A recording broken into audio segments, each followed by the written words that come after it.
peace be upon him.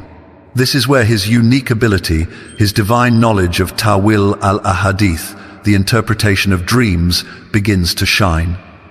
Yusuf smiled and said something that every Muslim should remember. He said, "The interpretation belongs to Allah alone. Then tell me your dreams." This is mentioned in Surah Yusuf, verse 37. Before interpreting their dreams, Yusuf first called them to believe in Allah. He reminded them that the knowledge of interpreting dreams was not his own power, but a gift from Allah. He said, "That is from what my Lord has taught me." This shows us the humility of the prophets, the way they always attributed success to Allah, never to themselves. Then he asked them to describe their dreams. The first man, the cupbearer, said, "I saw myself pressing wine." In his dream, he saw grapes, and he was squeezing them to make wine for the king. Yusuf listened carefully. Then the second man, the baker, said, "I saw myself carrying bread on my head, and birds were eating from it." Both men waited anxiously for Yusuf's answer. They could see that he was thinking deeply, that he understood something they could not see. Yusuf turned to the cupbearer first and said, "As for one of you, he will pour wine for his king as he used to do before." This was good news. It meant the cupbearer would be released from prison and would return to his position in the palace. Then Yusuf turned to the baker, and his face became serious. He said, "But as for the other, he will be crucified, and the birds will eat from his head." This was a terrible prophecy, a prediction of execution and death. Then Yusuf said something very important. He said, "The matter has been decided about which you both inquire." This is found in Surah Yusuf, verse 41. He was telling them that what he had seen in the interpretation was certain. It would definitely happen. It was decreed by Allah. And then Yusuf made a request to the cupbearer. He said, "Mention me to your king. Tell him about me. Ask him to look into my case because I have been wrongly imprisoned." This was not a sign of weakness or doubt in Allah. This was simply taking a lawful means, making use of an opportunity that Allah had provided. 3 days later, everything happened exactly as Yusuf had said. The cupbearer was released and returned to serve the king.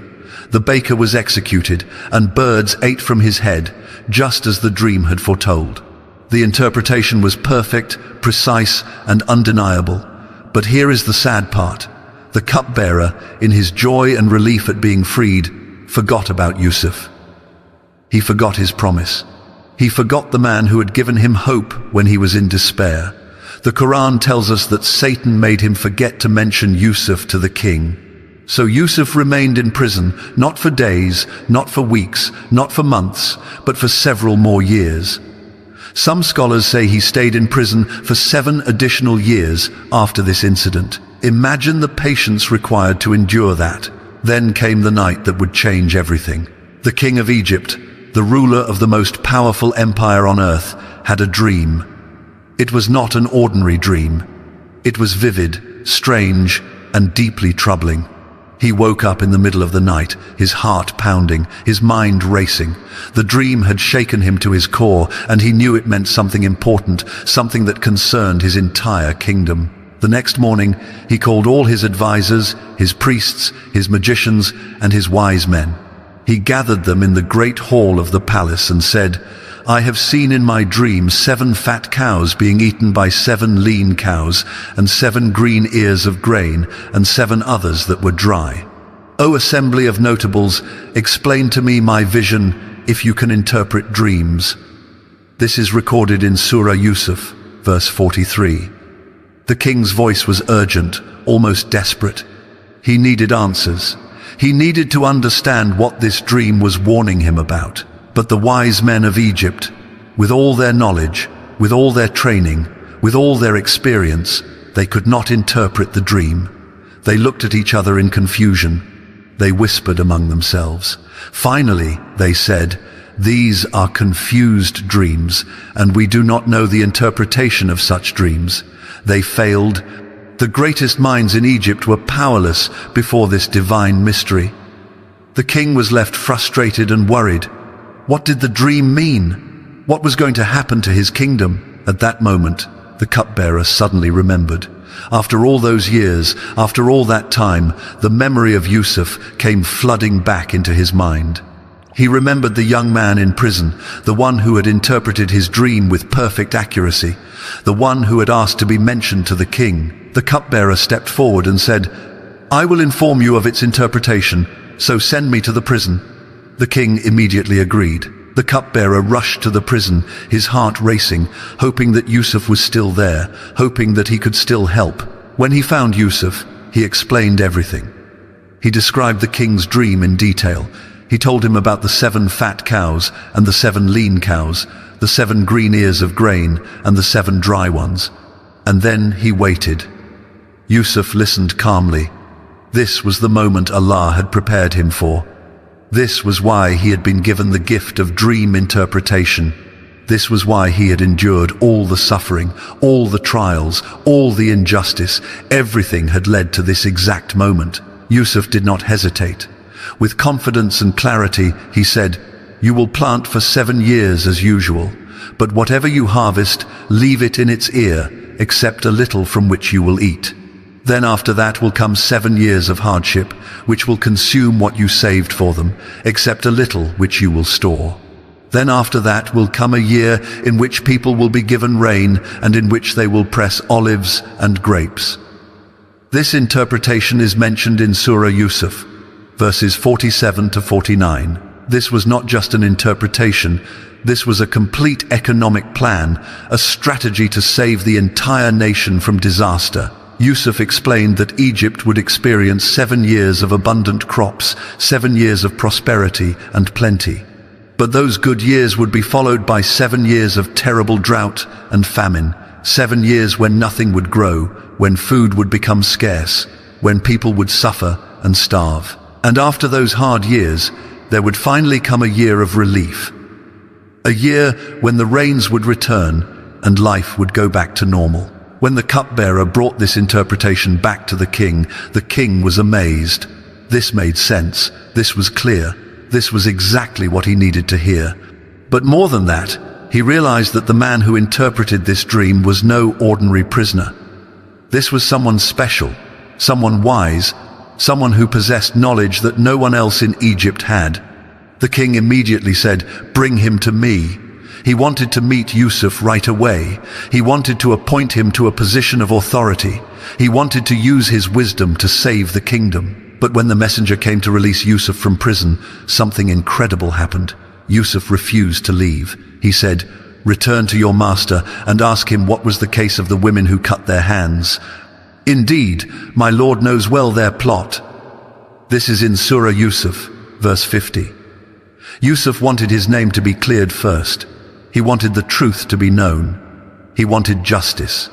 He had been falsely accused, wrongly imprisoned, and he would not leave until his innocence was proven publicly. The king respected this. He called the women who had been at the banquet years ago, including the wife of Aziz. He asked them, "What was your affair when you tried to seduce Yusuf?" And here, after all those years, the truth finally came out. The women said, "Perfect is Allah. We know nothing bad about him." And the wife of Aziz, the one who had caused all this trouble, finally confessed. She said, "Now the truth has become clear. It was I who tried to seduce him, and indeed he is truthful." This confession is recorded in Surah Yusuf, verse 51. Yusuf's innocence was proven, his honor was restored, his reputation was cleared. And the king, deeply impressed by Yusuf's integrity, his wisdom, and his patience, said, "Bring him to me. I will appoint him exclusively for myself." When Yusuf finally stood before the king spoke to him and realized that this man was extraordinary. The king said, "Indeed, you are today established in our presence and trusted." And then Yusuf made a request that showed his confidence, his competence, and his readiness to serve. He said, "Appoint me over the storehouses of the land. Indeed, I will be a knowing guardian." This is mentioned in Surah Yusuf, verse 55. The king agreed immediately. Yusuf, the former slave, the wrongly imprisoned man, the young boy who had been thrown into a well by his own brothers, now became the minister of treasury, the second most powerful man in all of Egypt. And thus Allah established Yusuf in the land. He could settle wherever he wished. Allah gives his mercy to whom he wills, and Allah does not allow the reward of the righteous to be lost. This is the promise of Allah, recorded in Surah Yusuf, verse 56. Yusuf, peace be upon him, immediately put his plan into action. He organized the farmers. He set up storage facilities. He commanded that during the 7 years of abundance, they should harvest as much as possible and store the grain carefully in its ears to protect it from spoiling. The people of Egypt worked hard under his wise leadership. The fields produced more than they had ever produced before. The storehouses filled with grain, wheat, barley, and other crops. Egypt became the richest nation in the region. And Yusuf made sure that everything was recorded, organized, and managed with perfect efficiency. The 7 years of plenty passed quickly. And then, just as Yusuf had predicted, the rain stopped. The rivers began to dry up. The crops failed. The famine began. It was not just in Egypt. The drought spread across the entire region, affecting all the neighboring lands, including the land of Canaan, where Yusuf's father Yaqub and his brothers still lived. People from everywhere started coming to Egypt, begging for food, willing to pay any price to feed their families. And because of Yusuf's planning, Egypt had more than enough.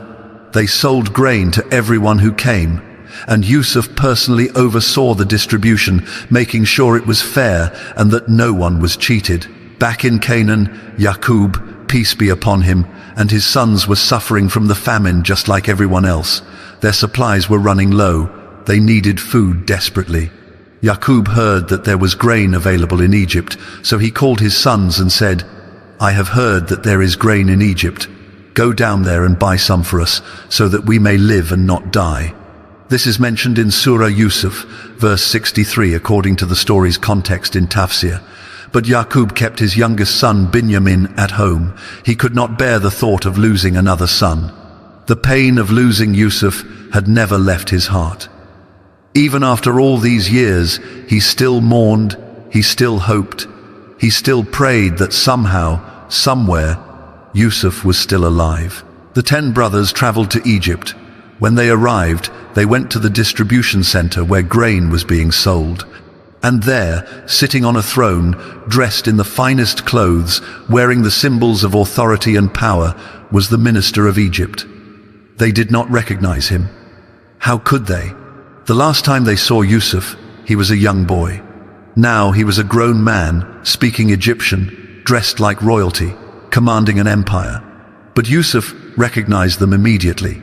His heart must have been pounding.